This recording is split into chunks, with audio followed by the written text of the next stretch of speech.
paano mag-delete ng post sa ating Facebook account. Halimbawa guys, nakapag-post kayo and then mali pala yung na-post nyo, paano po ba ito i-delete? Open lang natin ang Facebook natin. Click profile. Scroll down. Halimbawa guys, itong Reels. Click nyo po yung 3 dots. Then dito sa baba, may nakalagay dyan na delete. I-tap nyo lang po yung delete. Kapag gusto nyo pong i-delete yung na-post yung Reels sa inyong Facebook account. Kung sa long form video naman guys, halimbawa po ito, click nyo po ulit yung 3 dots. Then click nyo po yung move to trash. Move to trash. Items in your trash will be automatically deleted after 30 days. You can delete them earlier from your trash by going to activity log in settings. If your live video was added to your story, it will be removed from your story immediately.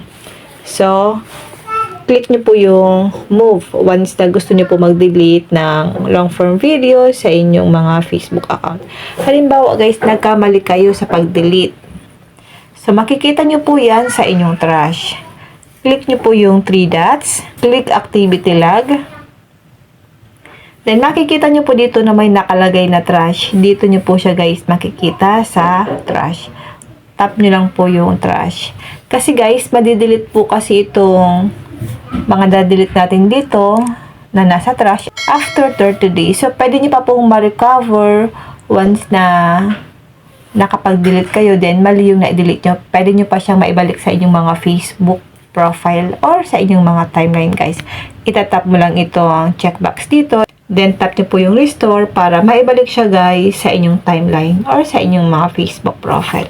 Ganun lang po mag-delete ng pinost nating video sa ating Facebook account. Yun lang guys, sana po may natutunan kayo sa ating video. And now, thank you for watching. God bless you all.